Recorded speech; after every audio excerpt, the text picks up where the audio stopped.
शनिदेव की छाया जब आप पर पड़ती है तो हमेशा आपका नुकसान होता है। ये गलत मिथ्य है। सूर्य जो सूर्य देव हैं, उनके रथ में 7 घोड़े क्यों हैं? आपको पता है, हमारे पूर्वजों को बहुत सारी चीजें नासा के पता चलने के पहले से पता है।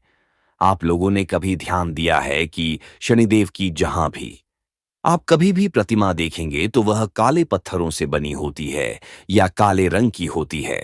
इनफैक्ट शनिदेव का पूरा मंदिर भी ज्यादातर जगहों पर काले पत्थरों से या काले रंग से ही रंगा होता है।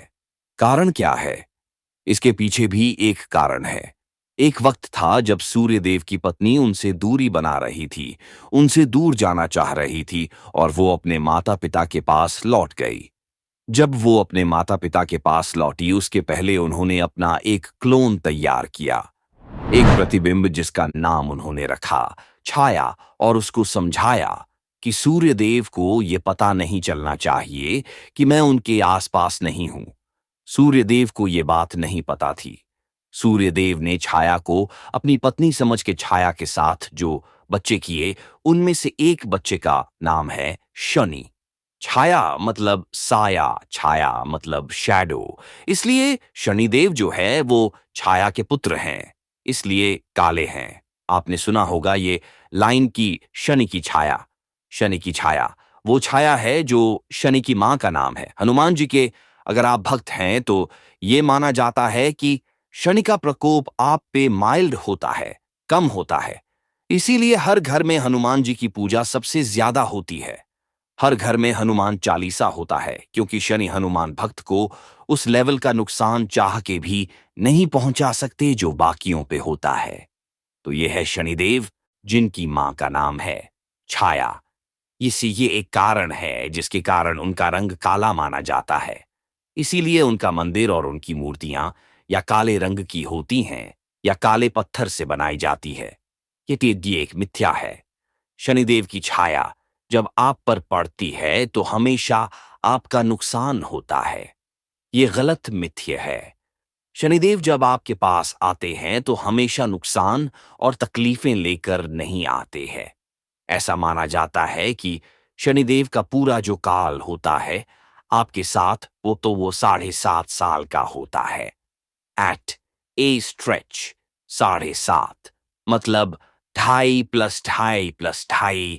ये क्या होता है? 7.5 साल का शनिदेव का जो समय है आपके साथ, वह 3 हिस्सों में बंटा हुआ है, जिसको कहते हैं ढैया। ढैया क्या होता है? यह आपके शरीर में 3 पार्ट्स में डिवाइड हो जाता है। पहला 2.5 साल आपके ऊपरी शरीर में होता है, जिस समय आप मानसिक तौर से जूझते हैं। डिप्रेशन होना, काम में नुकसान होना और अपसेटनेस होना, परेशान होना, तकलीफें झेलना, गुस्सा आना। तो शनिदेव के अनायुग के अंदर आपकी जो जो चीजें हैं उस समय आती है, वो है आपका ब्रेन, आपका दिमाग, आपकी जीवा।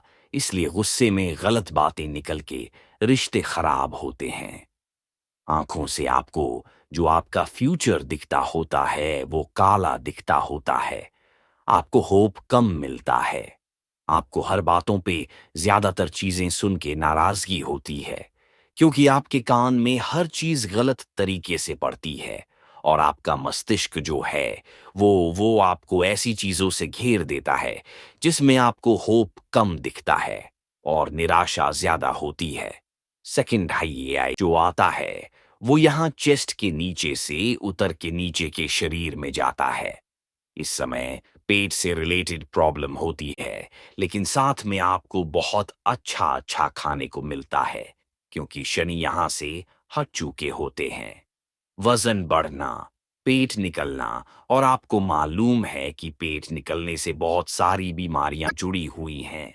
जब शनिदेव आपके बीच के शरीर में होते हैं, आपको अच्छा खाना मिलता है लेकिन आपका वजन बढ़ता है।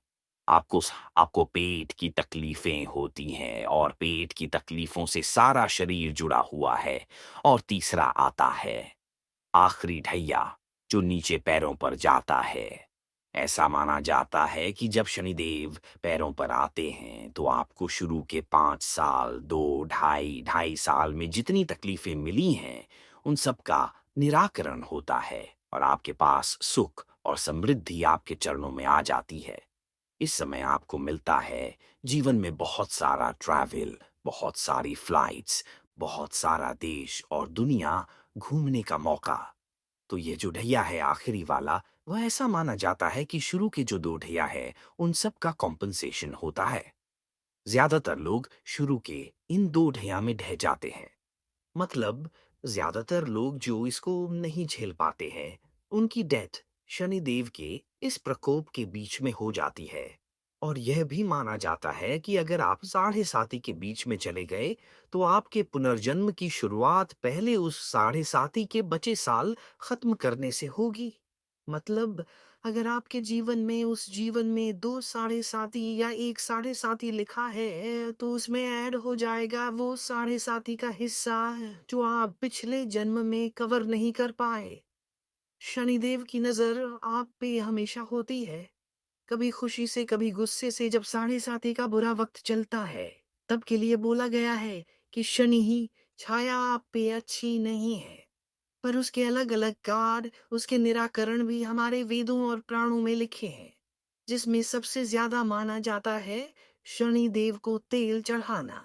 आपको पता है, हमारे पूर्वजों को बहुत सारी चीजें नासा के पता चलने के पहले से पता है। सूर्य देव हैं, उनके रथ में 7 घोड़े क्यों हैं? क्योंकि हमारे पूर्वजों को ये पता था कि 7 घोड़े मतलब 7 रंग जो हमको अपनी इन आंखों से नहीं दिखते, मगर सूरज से आने वाली हर किरण में 7 रंग होते हैं, जिसको बाद में हम लोगों ने नाम दिया रेनबो का। इसीलिए सूर्यदेव का जो रथ है उसमें 7 घोड़े हैं। इसी तरह हम जानते थे कि एक आकाश गंगा है ब्रह्मांड में, जिसको हम मिल्की वे के नाम से जानते हैं, और यह नासा की खोज से पहले हम इसे आकाश गंगा के नाम से जानते थे। हम इस बात का इंतजार नहीं कर रहे थे कि नासा हमें दिखाने के लिए कोई दूरबीन बनाएगी और हमें पता लगेगा कि आकाशगंगा क्या है। इसी तरह हम पहले से ही जानते थे कि 9 ग्रह हैं सौरमंडल में, जिसे बाद में सोलर सिस्टम के नाम से जाना गया। हाँ, मुझे पता है कि अब 8 ग्रह हैं। प्लूटो तो चला गया, लेकिन उस समय 9 ग्रह थे। और इसीलिए हमारे परिवारों में, हिंदू धर्म में, सनातन धर्म में, हर अच्छे और बुरे कर्म के अंत में 9 ग्रह की पूजा की जाती है या उनकी शांति के लिए प्रार्थना की जाती है। मेरे द्वारा क्या कहने की कोशिश की जा रही है? मैं यह कहना चाह रहा हूं कि जब हमारे परिवार में किसी का जन्म होता है तो राशिफल 9 ग्रहों को देखकर बनाया जाता है, और जब किसी का देहांत होता है तब आत्मा की शांति के लिए 9 ग्रहों की पूजा की जाती है। जब हम किसी नए घर में प्रवेश करते हैं, तब भी हम 9 ग्रहों की पूजा करते हैं। उन 9 ग्रहों को शांत करें। आपने देखा ही होगा, पूजा में चावल की 9 ढेरियां रखें। उन ढेरों पर, हर ढेर पर सुपारी रखी होती है। वह उन 9 ग्रहों का चित्रण है। एक समय था जब गैलीलियो और अन्य लोग दुनिया को और खास तौर पर पश्चिमी देशों को समझाने की कोशिश कर रहे थे कि पृथ्वी गोल है, सूर्य बीच में है और पृथ्वी सूर्य के चारों ओर घूमती है। कुछ लोगों को मरवा दिया, कुछ लोगों को नजरबंद कर दिया गया और सभी को एक नाम से ले दिया गया जो एंटी क्रिस्ट था। जब यह सब चल रहा था, हम अभी भी यहीं इस देश में हैं। ज्योग्राफी को भूगोल कहते थे। भू का अर्थ है भूमि, गोल का अर्थ है गोल। मैं जानता हूं कि वो लोग ये सब जानते थे, लेकिन मैं नहीं जानता कि मेरे पूर्वज, आपके पूर्वज, हमारे पूर्वज इतनी उन्नत तकनीक के बिना भी यह सब जानते थे। तो मुझे यह जानने में मदद करें कि हम नासा के गठन से पहले हनुमान चालीसा में पृथ्वी और सूर्य की दूरी जान पाए।